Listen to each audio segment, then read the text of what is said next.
എല്ലാവർക്കും നമസ്കാരം. നമ്മളൊക്കെ അമ്പലത്തിൽ പോകുമ്പോൾ സാധാരണ ചെയ്യുന്നൊരു പരിപാടിയാണ് ഈ അമ്പലത്തിൽ ചെന്ന് കഴിയുമ്പോൾ അവിടെ നിന്ന് കുറച്ച് സാധനങ്ങളൊക്കെ വാങ്ങി വീട്ടിൽ കൊണ്ടുവരിക എന്നുള്ളത്. മിക്കവാറും നമ്മൾ അവിടുത്തെ ആ അമ്പലത്തിലെ ഭഗവാന്റെ ഫോട്ടോ ഒരെണ്ണം മേടിക്കും, അല്ലെങ്കിൽ വിഗ്രഹം മേടിക്കും, അല്ലെങ്കിൽ അതുപോലത്തെ വേറെ എന്തെങ്കിലുമൊക്കെ സാമഗ്രികൾ കണ്ട് അതൊക്കെ വാങ്ങി വീട്ടിൽ കൊണ്ടുവരും. അപ്പോൾ നമ്മൾ കൊണ്ടുവന്ന് നേരെ പൂജാമുറി കൊണ്ടുവന്ന് വെക്കുകയോ ഷോക്കേസിൽ കൊണ്ട് വെക്കുകയോ ചെയ്യും. അപ്പോൾ ഒരുപാട് ക്ഷേത്ര ദർശനങ്ങൾ ചെയ്യുന്ന ആൾക്കാരാണെങ്കിൽ അവരെ വീട്ടിൽ ചെന്ന് കഴിഞ്ഞാൽ കാണാൻ പറ്റും, ഒരുപാട് സാധനങ്ങൾ പൊടിയൊക്കെ പിടിച്ചിരിക്കുന്ന കാണാൻ പറ്റും. എന്നാൽ ചിലരുടെ വീട്ടിൽ അതെല്ലാം തുടച്ച് വൃത്തിയാക്കി വെക്കുന്ന ആൾക്കാരുണ്ട്. അപ്പോൾ നിങ്ങൾ അത് വാങ്ങുമ്പോൾ ശ്രദ്ധിക്കേണ്ട ഒരു കാര്യം എന്ന് വെച്ചാൽ, ഇത് നമുക്ക് ആവശ്യമുണ്ടോ എന്ന് നിങ്ങൾ 2-3 പ്രാവശ്യം ചിന്തിക്കണം. ആവശ്യമുള്ള സാധനങ്ങൾ നമ്മൾ ഉള്ളിൽ നിന്ന് അല്ലെങ്കിൽ നമുക്ക് ആ ഒരു ഗൈഡൻസ് കിട്ടുകയാണെങ്കിൽ മാത്രം മേടിക്കാം. എല്ലാ സാധനങ്ങളും വാങ്ങിക്കൊണ്ടൊന്ന് വീട്ടിൽ വെക്കരുത്. അത് ചിലപ്പോൾ നമുക്ക് ഗുണത്തേക്കാൾ ഉപരി ദോഷം ഉണ്ടാക്കുന്ന സാധനങ്ങളുണ്ട്. കാരണം 2 കാര്യങ്ങളാണ് ഞാൻ പറയുന്നത്. ഒന്ന്, ഇതുപോലുള്ള ഫോട്ടോസും പ്രതിമകളൊക്കെ നമ്മൾ കൊണ്ടുപോകാനും വാങ്ങിക്കൊണ്ട് വെച്ച് കഴിയുമ്പോൾ നമുക്കത് മെയിൻറ്റെയിൻ ചെയ്യാൻ പറ്റില്ല. അത് ഒരുപാടായി കഴിഞ്ഞാൽ നമുക്ക് അതിനെ തുടച്ച് വൃത്തിയാക്കാനും കാര്യങ്ങളൊന്നും സാധിക്കാണ്ട് വന്നു കഴിയുമ്പോൾ അതിനകത്ത് നെഗറ്റീവ് ഊർജ്ജങ്ങൾ കയറിയിരിക്കും. ആ സാധനത്തിനകത്ത് പാറാമ്പലൊക്കെ പിടിച്ച് പൊടിയെല്ലാം പിടിച്ചിരിക്കുമ്പോൾ. കാരണം 1, 2, 3 വിഗ്രഹമാണെങ്കിൽ നമുക്ക്, അല്ലെങ്കിൽ ഫോട്ടോ ആണെങ്കിൽ നമുക്ക് തുടച്ചൊക്കെ വെക്കാൻ പറ്റും. ഒരു 50 ഉണ്ടെങ്കിൽ എന്ത് ചെയ്യും? അത് കൊല്ലത്തിൽ തന്നെ പ്രാവശ്യം ക്ലീൻ ചെയ്യാൻ പോലും നമുക്ക് സാധിക്കില്ല. അപ്പോൾ ഇത് എൻ്റെ പൂജ പ്ലേസിനകത്ത് ഇതുപോലെ തന്നെ ഒരുപാട് സംഭവങ്ങളുണ്ടായിരുന്നു. ഞാനിപ്പോൾ ഒരു അനുഭവസ്ഥനാണ്, അതുകൊണ്ട് പറയുന്നതാണ് കേട്ടോ. ഓരോ സ്ഥലങ്ങളിലും അമ്പലങ്ങളിൽ തമിഴ്നാട്ടിലൊക്കെ പോകുമ്പോഴൊക്കെ അവിടെ നിന്ന് ഇവിടെ നിന്നൊക്കെ ഇങ്ങനെ ഓരോ ഫോട്ടോ, ഓരോ പ്രതിമ ഒക്കെ ഇങ്ങനെ വാങ്ങി കൊണ്ടുവരും. കൊണ്ടുവന്ന് കഴിഞ്ഞാൽ പിന്നെ ഇത് നമുക്ക് അതിനെ ബഹുമാനത്തോട് കൂടിയിട്ട് നമ്മുടെ പൂജാമുറിയിൽ കൊണ്ടുവന്ന് വെക്കലാണ് സാധാരണ പതിവ്. പൂജാമുറിയിൽ അപ്പോൾ സ്പേസിലുണ്ടായപ്പോൾ ഒരു തട്ടടിച്ച്, തട്ടിന് 2 തട്ടായിട്ട് അതിന് താഴെ മുകളിലൊക്കെ ആയിട്ട് ഇതൊക്കെ എല്ലാം ഒരുപാട് സാധനങ്ങൾ വെച്ചിട്ടുണ്ടായിരുന്നു.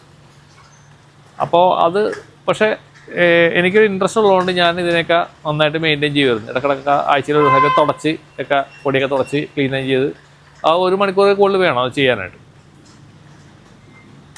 അപ്പോൾ എൻ്റെ പൂജാമുറിയിൽ ഇതുപോലെ പ്രതിമകളുണ്ട്, ഫോട്ടോകളുണ്ട്, അതേപോലെ പല പല വസ്തുക്കളും അവിടെ നിന്ന് കൊണ്ടുതന്നെയൊക്കെ ഇരിപ്പുണ്ടായിരുന്നു. പക്ഷേ ഞാൻ ഈ ആത്മീയപാതയിൽ വന്നിട്ട് ഇപ്പോൾ 25 വർഷം കഴിഞ്ഞു. ഒരുപാട് അനുഭവങ്ങളുണ്ട്. അപ്പോൾ നമ്മുടെ ആദ്യ പടി എന്നുള്ള മട്ടിലാണ് നമ്മളിതൊക്കെ ചെയ്യുക. ഫോട്ടോകളിൽ താല്പര്യം വരികയും ഫോട്ടോകൾ വാങ്ങി നമ്മൾ കൊണ്ട് വെക്കുകയും ചെയ്യുന്നത് നമ്മൾ ആദ്യത്തെ ഒരു പടിയിലാണ്. അത് കഴിഞ്ഞ് പിന്നെ അടുത്ത സ്ഥലങ്ങളിലേക്ക് പോകുമ്പോൾ, അതായത് ധ്യാനം, ജപം, അങ്ങോട്ടൊക്കെ നമ്മൾ കുറച്ചുകൂടി സ്ട്രോങ് ആയിട്ട് പോകുന്ന സമയത്ത് ഈ പടങ്ങൾക്കും വിഗ്രഹങ്ങൾക്കും പ്രാധാന്യം കുറഞ്ഞു വരുന്നൊരവസ്ഥയുണ്ട്.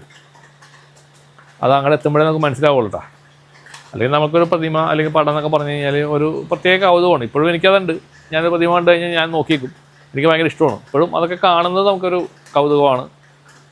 പക്ഷെ കാണുന്നത് മെയിൻ്റനൻസ് ചെയ്യേണ്ടത് നമ്മൾ 2 വ്യത്യാസമുണ്ട്. നമ്മൾ അമ്പലങ്ങളിൽ പോയിട്ട് കാണുമ്പോൾ ഭയങ്കര ഇഷ്ടമാണ് അത് കാണാൻ, ഇപ്പോഴും ഇഷ്ടമാണ്. പക്ഷെ അവിടെ മെയിൻ്റനൻസ് ചെയ്യാൻ ആൾക്കാരുണ്ട്. നമ്മുടെ വീട്ടിലാകുമ്പോൾ നമ്മൾ തന്നെ മെയിൻ്റനൻസ് ചെയ്യണം. അപ്പോൾ ഇങ്ങനെ വരുമ്പോൾ പൊതുവേ ഇതിൻ്റെ മെയിൻ്റനൻസ് നമുക്കൊരു ബാധ്യതയായിട്ട് വരുന്ന സമയമുണ്ട്. അപ്പോൾ നമ്മൾ കളയണ്ടല്ല എന്ന് വെച്ചിട്ട് നമ്മൾ ഇത്ര നാളും പ്രാർത്ഥിച്ചതാണ്, വിളക്കത്തിച്ചാണെന്ന് ആ ഒരു ഉള്ളിലൊരു അത് ചെയ്യുന്ന തെറ്റാണെന്ന് തോന്നൽ വന്നു കഴിയുമ്പോൾ നമ്മളെന്ത് ചെയ്യും? അവിടെ തന്നെ വെക്കും. അപ്പോൾ അത് പൊടിയെല്ലാം പിടിച്ചിട്ട് അവിടെ ഇരിക്കുന്ന ഒരവസ്ഥയിലേക്ക് എത്തുമ്പോൾ അവിടെ ചൈതന്യക്കുറവ് സംഭവിക്കുകയും നെഗറ്റീവ് ഊർജ്ജങ്ങൾ അവിടെ കയറുകയും ചെയ്യും. അപ്പോൾ അങ്ങനത്തെ ഒരു സമയത്ത് ഞാനൊരു സ്ട്രോങ് ആയിട്ടുള്ള തീരുമാനം എടുത്തു. അവിടെ ഉണ്ടായിരുന്ന കുറേ സാധനങ്ങൾ ഞാൻ എടുത്തിട്ട് വളരെ കെയർഫുള്ളായിട്ട് അതെടുത്ത് അതിനെ കംപ്ലീറ്റ് കൊണ്ടുവന്ന് പുഴയെ കൊണ്ടുപോയി ഒഴുക്കി കളഞ്ഞു. അപ്പോൾ എനിക്ക് അത്രയും മെയിൻ്റനൻസ് ചെയ്യാനുള്ള സമയങ്ങളില്ലാണ്ടായി. അല്ലെങ്കിൽ അത് വിളക്ക് വെച്ചിട്ട് വിളക്കപ്പോൾ ഒരു വിളക്കുന്ന 2 വിളക്കായി. അത്ര വരെയൊക്കെ എത്തി. 2 വിളക്ക് കത്തിക്കുമ്പോഴാണ് പ്രകാശം എല്ലാത്തിലേക്കും കിട്ടുന്നുള്ളൂ, ഒരു വിളക്കിൽ കിട്ടുന്നില്ല. അപ്പോൾ 2 വിളക്ക് കത്തിക്കേണ്ട അവസ്ഥയായി. അപ്പം അങ്ങനെ വന്നു കഴിഞ്ഞപ്പോൾ പയ്യെ ആ ഫോട്ടോയിലുള്ള സംഭവങ്ങളെ കൂടി കൊണ്ടുവന്നിട്ട് നമ്മൾ പുഴയെ കൊണ്ടുപോയി കളഞ്ഞിട്ട് കുറച്ച് വിഗ്രഹങ്ങൾ മാത്രം പൂജാമുറിയിൽ വെക്കുകയും അത് ഇപ്പോഴും ആ പഴയതൊക്കെ അവിടെ തന്നെ ഇരിപ്പുണ്ട്. അത് മാത്രമായിട്ട് ചുരുക്കുകയും ചെയ്യും. പിന്നെ ഞാൻ ശേഷം ഒരു തീരുമാനം എടുത്തു. ഞാൻ ഇനി ഒരു അമ്പലങ്ങളിലൊക്കെ പോകുമ്പോൾ അതുപോലുള്ള സാധനങ്ങൾ ഒരിക്കലും വാങ്ങില്ല എന്നുള്ളൊരു തീരുമാനത്തിലേക്ക് എത്തി. പക്ഷേ ഞാനിപ്പോൾ പിന്നെയും വാങ്ങുന്നത് വേറെ എന്തെങ്കിലും ധരിക്കാനുള്ള മാലകളോ അല്ലെങ്കിൽ രുദ്രാക്ഷമോ അങ്ങനത്തെ സാധനങ്ങളൊക്കെ മേടിക്കാറുണ്ട് ചിലപ്പോൾ. അതും ഇപ്പോൾ ഞാൻ കുറച്ചു, കാരണം അതും കുറേ ഐറ്റംസ് എൻ്റെ കയ്യിലായി. പല രീതിയിലുള്ള കല്ലുകൾ, പല രീതിയിലുള്ള മാലകൾ, അത്ര ഒരുപാട് സാധനങ്ങൾ. അപ്പോൾ നമ്മൾ ഇതൊക്കെ വാങ്ങി അതെല്ലാം ഒരു അചേതന വസ്തുവാക്കി മാറ്റുന്ന ഒരു അവസ്ഥ ഉണ്ടാക്കരുത് എന്നുള്ളതാണ് എൻ്റെ അഭിപ്രായം. അപ്പോൾ ഞാൻ അനുഭവസ്ഥനാണ്, ഞാനും ആ പാതയിൽ കൂടി വന്ന ആളാണ്, അതുകൊണ്ടാണ് പറയുന്നത്. അപ്പോൾ കുറേ സാധനങ്ങൾ നമ്മളെടുത്ത് കളയേണ്ട വരികയോ അല്ലെങ്കിൽ മറ്റുള്ളവർക്ക് കൊടുക്കുകയൊക്കെ ചെയ്യേണ്ടി വരും. ഈ മറ്റുള്ളവർക്ക് കൊടുക്കുമ്പോൾ ഒരു പ്രശ്നമുണ്ട്. മറ്റുള്ളവർക്ക് കൊടുക്കുമ്പോൾ നമ്മൾ ഉപയോഗിച്ച സാധനം കൊടുക്കുമ്പോൾ നമ്മളുടേതായിട്ടൊരു ഊർജ്ജം അതിനകത്തുണ്ടാവും, എന്ത് സാധനങ്ങളും ഉണ്ടാവും. അപ്പോൾ നമ്മളുടെ ഈ ഊർജ്ജം ആ കിട്ടുന്ന വ്യക്തിക്ക് മാച്ചിങ് അല്ലെങ്കിൽ അയാൾക്ക് അതിൻ്റേതായിട്ടുള്ള വിഷയങ്ങളുണ്ടാവും. അയാൾ ഇപ്പോൾ വേറെ എനർജിയിലുള്ള ഒരാളാണെന്നുണ്ടെങ്കിൽ നമ്മൾ കൊടുക്കുന്ന സാധനം കിട്ടിക്കഴിയുമ്പോൾ അയാൾക്ക് അത് സൂട്ടബിൾ ആവില്ല, അയാൾക്ക് മാച്ച് ആവില്ല. അപ്പോൾ അതും അയാളോട് ചെയ്യുന്നൊരു ചിലപ്പോൾ ഒരു എന്താണ് ക്രൂരായിട്ടുള്ള സംഗതിയായിട്ട് സംഭവിക്കുകയും ചെയ്യും. അപ്പോൾ അതുകൊണ്ട് നമ്മൾ മറ്റുള്ളവർക്ക് കൊടുക്കുന്നതിനേക്കാളും നല്ലത് നിങ്ങൾക്കത് വേണമെങ്കിൽ എവിടെയെങ്കിലും ഒഴുക്കുള്ള വെള്ളത്തിലോ കടലിലോ കൊണ്ടുവരുന്നത് കളയാൻ പറ്റും. അങ്ങനെ ചെയ്യുന്നതായിരിക്കുമല്ലോ നല്ലത്. ഇപ്പോൾ ഞാൻ ഇതിനെപ്പറ്റി പറയാനുള്ള കാരണം വെച്ച് കഴിഞ്ഞാൽ അടുത്ത അനുഭവങ്ങൾ കുറേ ഉണ്ടായി എനിക്ക്. ഇതുപോലെ ചില ആൾക്കാരുടെ വീടുകളിലൊക്കെ ഇതേപോലുള്ള റോങ്ങായിട്ടുള്ള വിഗ്രഹങ്ങളും കാര്യങ്ങളൊക്കെ ഞാൻ കണ്ടെത്തി സംഭവങ്ങളുണ്ട്. റോഡ് വെച്ചിട്ട് വീഡിയോ കോളിൽ വിളിക്കുമ്പോൾ നമ്മൾ റോഡായിട്ട് ഇങ്ങനെ നോക്കി പല സംഗതികളും കണ്ടുപിടിച്ച് കൊടുക്കാറുണ്ട്. പക്ഷെ സമയം കുറേ പിടിക്കും. അതുകൊണ്ട് കൂടുതലും ഞാൻ അങ്ങനത്തെ പരിപാടിക്ക് പോകാറില്ല. അപ്പോൾ നമ്മുടെ റെഗുലറായിട്ട് വരുന്ന ക്ലയൻറ്റുകളും അടുപ്പുള്ള ആൾക്കാരൊക്കെ വിളിക്കുമ്പോൾ മാത്രമാണ് ഞാനത് ചെയ്യുന്നുള്ളൂ. അപ്പോൾ നിങ്ങൾ ശ്രദ്ധിക്കേണ്ട ഒരു കാര്യമാണ്, വളരെ വളരെ ഇമ്പോർട്ടൻ്റ് ആയിട്ടൊരു പോയിൻ്റാണ്.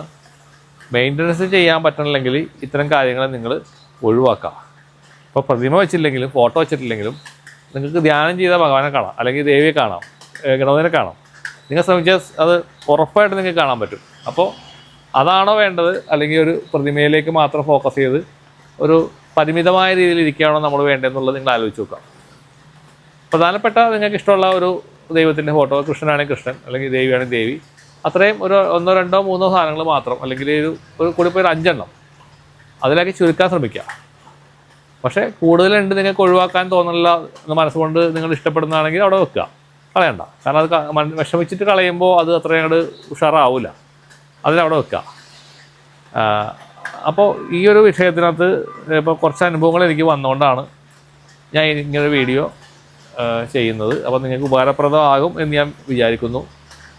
അതുപോലെ ഡൗസിങ് റോഡ് വാങ്ങിയിട്ട് ഇതിൻ്റെ എല്ലാത്തിൻ്റെ എനർജി ചെക്ക് ചെയ്ത് നോക്കാം. അല്ലെങ്കിൽ നിങ്ങൾക്ക് വേറെ എന്തെങ്കിലും ഉപാധികൾ, നിങ്ങൾക്ക് സ്വന്തമായിട്ട് എന്തെങ്കിലും ഒരു എൽ ഷേപ്പിലുള്ളൊരു 2 കമ്പിക്കേഷൻ ഉണ്ടെങ്കിലും വെച്ച് നോക്കിയാലും കിട്ടും, അതിലൊന്നൊരു പ്രോബ്ലം ഇല്ല. അപ്പോൾ അതിനകത്ത് നിങ്ങളുടെ പൂജാമുറിൽ ഇരിക്കുന്ന വിഗ്രഹങ്ങളും ഫോട്ടോകളൊക്കെ കറക്റ്റ് വൈബ്രേഷൻ ഉള്ളതാണോ, ചൈതന്യമുള്ളതാണോ എന്നുള്ളത് നിങ്ങൾ പരിശോധിച്ചിട്ട് കുഴപ്പമുള്ള സാധനങ്ങളാണെങ്കിൽ നിങ്ങൾ ഒന്നും നോക്കണ്ട, നിങ്ങളത് പുഴയെ കൊണ്ട് ഒഴുക്കി കളയാം. അവിടെ നിങ്ങൾക്ക് ഒരു ദോഷവും വരുന്നില്ല, ഒരു ചൈതന്യത്തിൻ്റെ പ്രശ്നവും വരുന്നില്ല, ധൈര്യമായിട്ട് ചെയ്തോളൂ. ഞാൻ ചെയ്തിട്ടുള്ളതാണ്, കുറേ കാലം മുന്നേ ചെയ്തിട്ടുള്ളതാണ്. അപ്പോൾ എല്ലാവർക്കും നന്ദി, നമസ്കാരം.